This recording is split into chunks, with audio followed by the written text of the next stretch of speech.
What is up, guys? It is Quinn here back with another fantasy football video. And yesterday I talked about four running backs who I liked as like late round targets. So they were going like round 12 or later. Today it's going to be the same type of video, but I'll be talking about four different wide receivers. So these are players, the hit rates are probably going to be pretty low.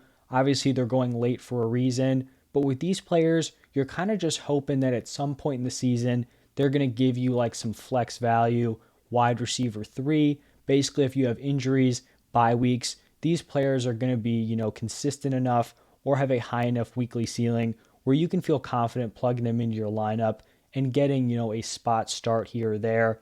So that's what I'm looking for with these players. And let's just jump right into it. We're going to start it off here with Jahan Dotson. He's being drafted as the wide receiver 65. That's like round 12, round 13 in that range. And so he was a first round pick this past NFL draft, was the 16th overall pick to the Washington football team, or I guess now the Washington Commanders. And so far, the reports out of camp for him have really been fantastic. He's made a ton of plays. He's shown some really solid chemistry with Carson Wentz. And that's always good to see for a rookie, especially when you're looking at this wide receiver room. You have Terry McLaurin here, but this is a new quarterback.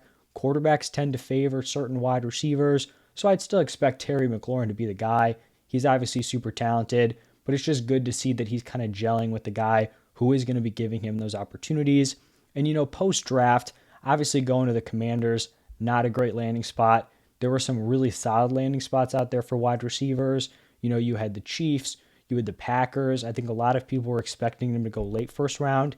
He ends up going in the middle of the first round. So obviously he's going to take a hit in terms of his redraft and probably dynasty ranks also because he's not going to be on one of these insane offenses. This isn't going to be a super high volume passing attack, but if a wide receiver is good enough, they are going to produce no matter what type of situation they're in. So if Jahan Dotson really is like a very good rookie wide receiver, he will produce, early on here in year one. He's an incredibly well-rounded wide receiver. He can win on all levels of the field. Even though he's not a super huge guy, he's great on contested catches, very athletic. And right now, when you just compare Jahan Dotson to some of these other first round wide receivers, I just feel like the gap between him and the rest of those guys is just way too wide. So excluding Jameson Williams, because his ADP is kind of factored in with him missing some time with that ACL injury, you look at Chris Olave, he is the latest first round wide receiver, excluding Jahan Dotson. And so you have Chris Olave, who is going 4 rounds earlier. I just feel like that difference is too wide. And I think here you're just betting on the talent to win out. And I think Jahan Dotson could at some point in the season be like a potential flex play in your lineups. The second player who I'm going to be targeting here, it's another rookie wide receiver. It is Jalen Tolbert, going as the wide receiver 66. So basically in this exact same range with Jahan Dotson, we're looking at like round 12, round 13. And I just think Tolbert has an opportunity to make an impact right away here in year one. He was the Cowboys' 3rd round pick, and he steps into a really solid passing attack. This is an offense who loves to use 3 wide receivers. They're going to consistently involve 3 different guys in the wide receiver room on a game-to-game basis. We've seen it the past few seasons, and right now you're looking at that wide receiver depth chart. I would probably slot him in as the wide receiver 3. Obviously, he's behind CeeDee Lamb, behind Michael Gallup when he comes back, but it is possible Michael Gallup misses some time early in the season. Is he going to be back to 100% right away? We're just not sure coming off of that ACL tear. And so really the competition that he's going to be dealing with right now is a guy like James Washington, who really has done very little the past 2 seasons. He had like a breakout as a sophomore, and then I think he's gone for like under 400 receiving yards the last 2 seasons. So not super concerned there about James Washington because we know who he is. We don't really know how good Tolbert is at this moment. So I think he'll likely get an opportunity to be on the field early on. Talking like week 1, he should be on the field, especially if Gallup misses some time. Then he can start to get comfortable. We know it takes a little bit for these rookie wide receivers, but if he can log a few weeks, get comfortable, I think then when Gallup does come back, or Gallup is 100%, by that time he should have beaten out a guy like James Washington. This wide receiver room is really as wide open as it has ever been. The past few years, last 2 years, you've had CeeDee Lamb, Amari Cooper. Those guys were stapled at the top of that wide receiver room. Then 3 years ago, it was Amari Cooper, Michael Gallup. Now there's some wiggle room here. You have Gallup coming off of an injury. CeeDee Lamb hasn't been the alpha before. And then this wide receiver 3 slot is wide open. So I do think taking a shot here on Jalen Tolbert is a really solid move. Now we're going to move over to Will Fuller. He is going to be my third late round wide receiver target. And he's being drafted as the wide receiver 74. That's like round 14, round 15. So a very, very late pick. And honestly, it's pretty surprising to me that Will Fuller has not yet been signed, because when he's on the field, we all know he's incredibly talented. The problem is he does kind of have a tough time staying on the field. But I mean, going this late, round 14, round 15, there is just no risk in drafting him. If he somehow, doesn't get picked up or gets injured, does nothing, you're just not risking anything here. You're giving up basically nothing. This pick is kind of just like a throwaway here. And so dating back to 2021, Fuller basically missed the entire season. I think he appeared in like 2 games, basically did nothing, then was out the rest of the year. But the last time we saw him over like a long stretch, he was the wide receiver 7 in points per game in 2020, averaging 17.2 PPR points per game. So the last like decent stretch we saw from him, he was very, very good. We look at him from 2018 to 2020, he averaged 14.8 PPR points per game during that stretch.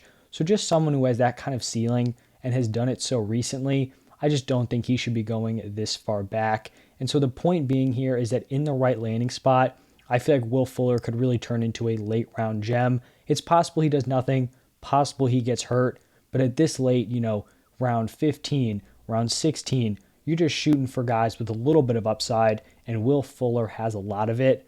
Right now, I feel like the best landing spot we could find for him would probably be the Packers, because I feel like from day one he could step in and probably be the most talented wide receiver on an Aaron Rodgers-led offense. You have some other solid guys there, but I mean, in terms of skill and just NFL production, no one on that offense is going to compete with Will Fuller. So if he can click with A-Rod, that would be great. Another solid landing spot would be a Deshaun Watson reunion. That is where he's had his most success, playing alongside Deshaun Watson. Right now, it doesn't seem like the Browns are super interested, but definitely wouldn't rule that out.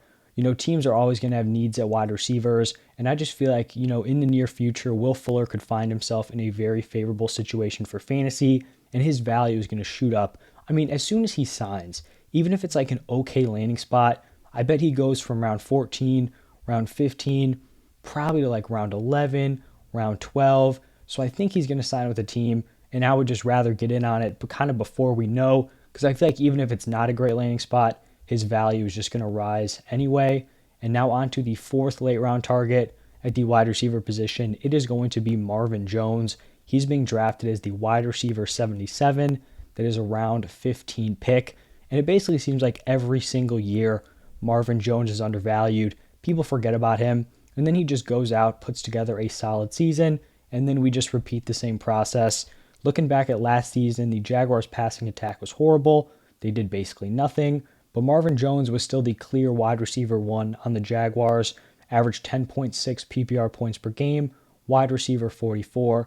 So that's nothing crazy. You're not super excited about 10.6 points per game, but you still see he has it. He can score in the double digits on an offense that was just terrible. And even though the Jaguars went out, spent some money in free agency, like this wide receiver core is still pretty brutal. You're probably looking at Christian Kirk as the wide receiver 1. They gave him big money. He's obviously much younger than Marvin Jones, but I mean, you have Christian Kirk going 7 rounds ahead of Marvin Jones. I feel like the difference should not be that large, especially because Marvin Jones has been a consistent fantasy option year after year. I think this passing attack is going to take a step forward. I think Lawrence is going to be better. So when we're looking back at these wide receivers, like at the end of the season, I wouldn't be surprised if we're seeing like Christian Kirk, 13 points per game, Marvin Jones, 12 points per game. Like, I would not be shocked if that was the result. Even if Marvin Jones is the wide receiver 2, I feel like all these wide receivers are going to be pretty close together. So, if they put up those numbers, they're honestly both probably decent picks at their current price. But I feel like Marvin Jones is just the clear value here. I don't really see how he falls lower than the wide receiver 2. Just looking at some of the options here, he's put up double-digit point per game numbers in the last 8 seasons, and he's actually scored 14 plus points per game in 3 of the last 5 years.